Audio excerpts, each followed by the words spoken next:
You know those times when you're living really close with someone? Maybe a roommate, family, that kind of situation? Oh yeah, where tiny things can suddenly feel huge. Exactly. That low hum of potential conflict. Things get smoothed over, or sometimes they just blow up. It's a constant tightrope walk, isn't it? Human relationships. Totally. And that's actually what we're exploring today. We're digging into this ancient story from Buddhist texts. It really speaks to this. We're looking at the Mahākassapa Thera Saddhivihārika Vatthu. We've got a couple of versions of the story, actually. Right, which is cool because it gives us slightly different angles. Yeah. But essentially, it's like this ancient masterclass in how people interact. Yeah, they're not just old tales. They feel more like, psychological case studies, but wrapped in a narrative. Loads of timeless insights. So our mission here, for you listening, is to pull out those key lessons.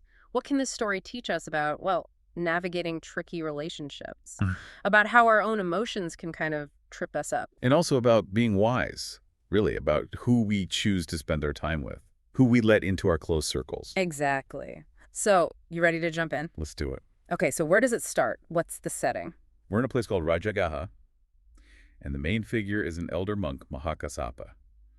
He's a very respected disciple of the Buddha, known for being quite strict in his practice. And he's living in Pifali Cave. That's right. And he's got 2 junior monks with him. They're called Saddhivihārikas, basically his companions, his trainees, who attend to his needs. Okay, so right away, there's a dynamic between these 2 junior monks. Instantly. One of them is described as being really diligent. He performs his duties, the vada, very carefully.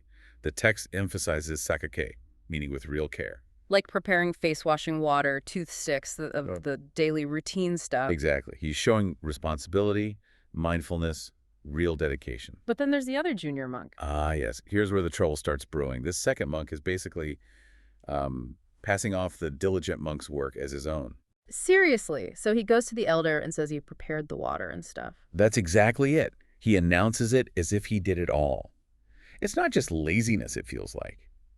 Well, like he's trying to look good, maybe gain favor. Oh, I can see that happening, in workplaces or anywhere, really. Someone taking credit. It happens. And it breeds resentment, doesn't it? For sure. And the diligent monk, he knows this is going on. He sees the deception. But what does he do initially? He tolerates it, stays silent. That's interesting. Why do you think he does that? Well, maybe he's weighing things up. Is it worth the hassle, the potential conflict, to call him out? Or just put up with the annoyance for now? Yeah. It's a calculation we all make sometimes. True. But things don't stay that way, right? There's a turning point. Yes. Yeah. The diligent monk doesn't confront him directly, not yet anyway. He tries something different. He heats up a lot of bath water. Okay. But then he puts most of it away in a storage room, a pihikuhaka. In the usual pot, the one the other monk would expect to find the water in, he leaves only a tiny bit. Ah, but it's still steaming. Exactly. Still steaming. So it looks like the job's been done. That's quite clever. A bit passive-aggressive, maybe, but clever. He's setting things up so the truth comes out. Precisely. So the deceptive monk wakes up, sees the steam, and just assumes, like always, that the hot water is there, ready to go. He doesn't even check. Nope. He just goes straight to the elder monk and announces, bath water's ready. Completely false. Wow. He's really committed to this charade, or just complacent. Maybe a bit of both. He thinks he can keep getting away with it. But then the diligent monk comes along. What happens? He goes to the usual heating pot, lowers it to oteretva, and realizes it's empty. Ah, the breaking point. That's it. His frustration just boils over. He blurts out, Pasatha dubinitasa kama. Which means, look at the deeds of this wicked fellow. Or ill-behaved one. Dubinita. It's strong language. Shows how fed up he is. And then he has to go get more water himself. Right. Meanwhile, the other monk, totally unaware, brings the actual hot water from the storage room for the elder.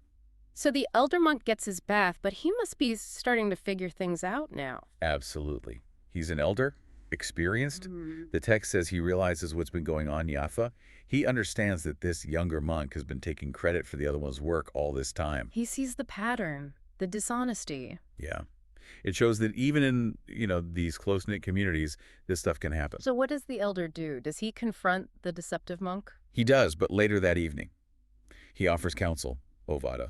He addresses it directly, but it seems gently. He says, look, atana katameva katantiva tuvitait, no akata. Meaning? Basically, you should only say you did what you actually did, not claim things you didn't do. He's pointing out the importance of honesty, giving him a chance to reflect. Oh, a chance to come clean, maybe apologize. How does the monk react? Terribly. He gets angry, Yeah. resentful. He basically snaps back, Mahākassapattherassa kama udakamatan misaya maida vadadita kujitava. Uh-oh, what's that? Look at what the elder's done. Just because of a little bit of water, he talks to me like this. He's indignant. He completely misses the point. So defensive, he can't take responsibility. Not at all. Yeah. And he's so worked up that the next day, he refuses to go on the alms round with the elder monk. He's widening the rift himself now. Exactly. And it gets worse. While the elder and the diligent monk are out collecting alms, what does the deceptive monk do?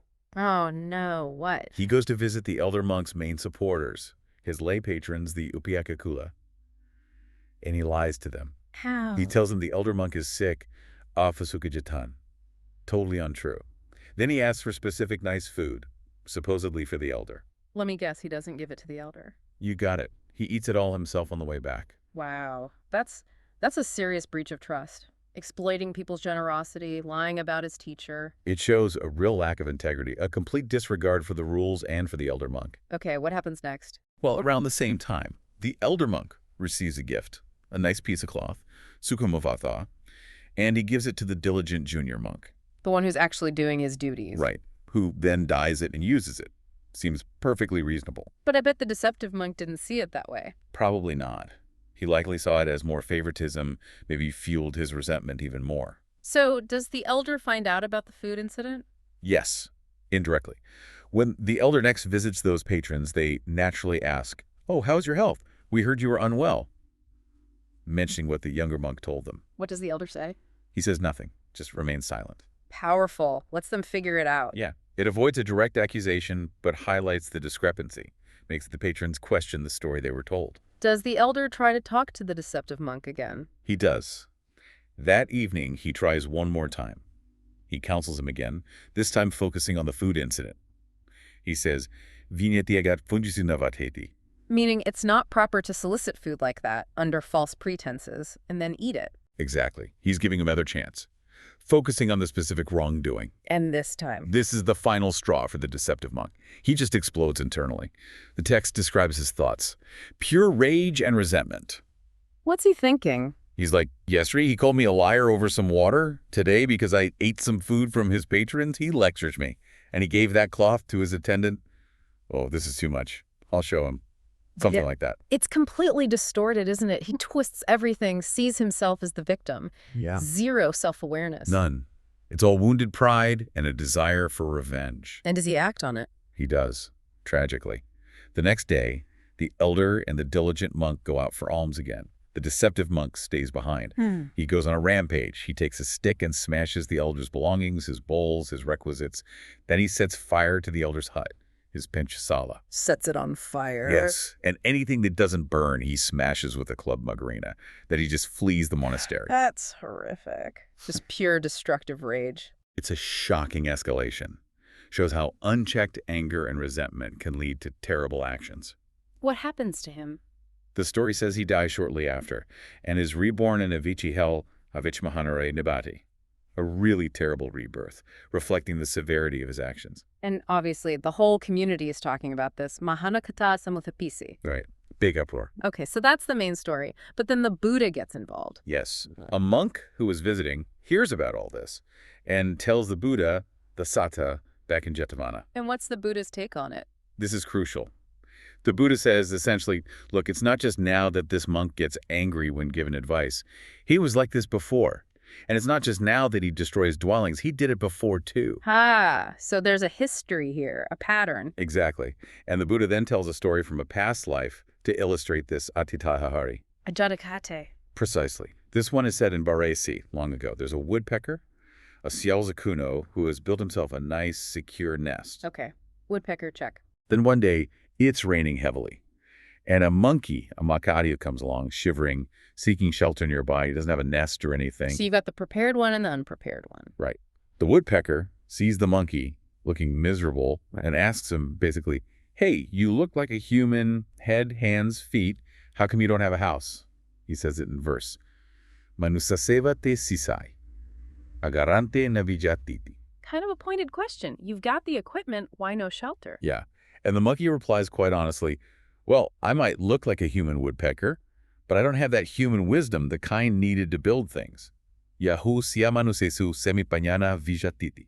So he admits his failing. He does. But then the woodpecker, maybe trying to give advice, maybe being a bit critical, responds with another verse. What does he say? He says something like, happiness doesn't come to those with unsteady minds who are unreliable, malicious, inconsistent. You need to get your act together, monkey. Use your strength, be virtuous, build yourself a hut to keep out the cold and wind.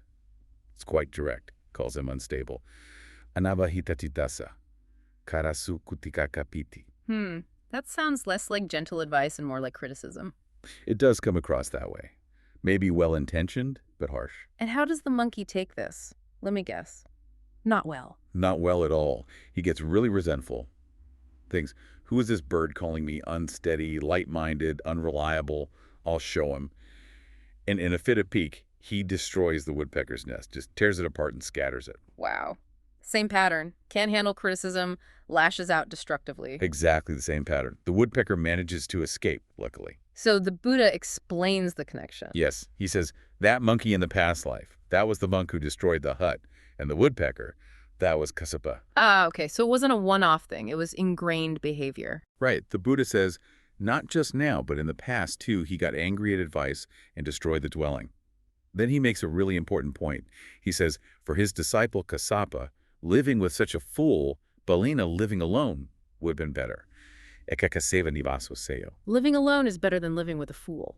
That's the essence. And then he gives this very famous verse, Karinyat nadigacheya. Siyasa di samatano, ekakaria dasayera, nati balasayatati. Okay, break that down for us. Sure. Karinyat nadigacheya. If, while wandering through life, seeking companions, you don't find, siyasa di samatano, someone better than or equal to yourself. Better or equal in what way? The Buddha specifies, in sila, moral conduct, samadhi, concentration, and panya, wisdom. If you can't find someone like that, then what? You should firmly resolve to live alone, to walk a solitary path. Why? Because, there's no real companionship with a fool. And a fool here means someone lacking those qualities. Sila, samadhi, panya. Exactly. The commentary expands on it. Someone lacking virtue, meaningful conversation topics, ascetic qualities, insight, understanding of the path and its fruits, higher knowledge, all the things that make for beneficial association, especially on a spiritual path. Living with someone like that can actually drag you down. So it's better to be alone than in bad company that hinders your growth. That's the core message. It's about the quality of companionship, not just having someone around. And what was the impact of this teaching? The text says the visiting monk who brought the news actually attained Sotapadhi, the first stage of awakening, right then and there. And many others in the assembly also made spiritual progress. The teaching was really beneficial, Satika Hositi. Wow. So it really hit home. It clearly resonated. It addressed a fundamental aspect of the path and human relationships. Okay, so bringing this all together from our deep dive, what are the main takeaways for us, for you listening? Well, first, there's the obvious danger of deceptiveness, how small lies can escalate, and also the incredibly destructive power of unchecked anger and resentment. We saw that play out dramatically. Yeah, definitely. And the importance of counsel, both being able to offer it wisely, like the elder tried to do, and maybe more importantly, being able to receive it without defensiveness. That's a big one.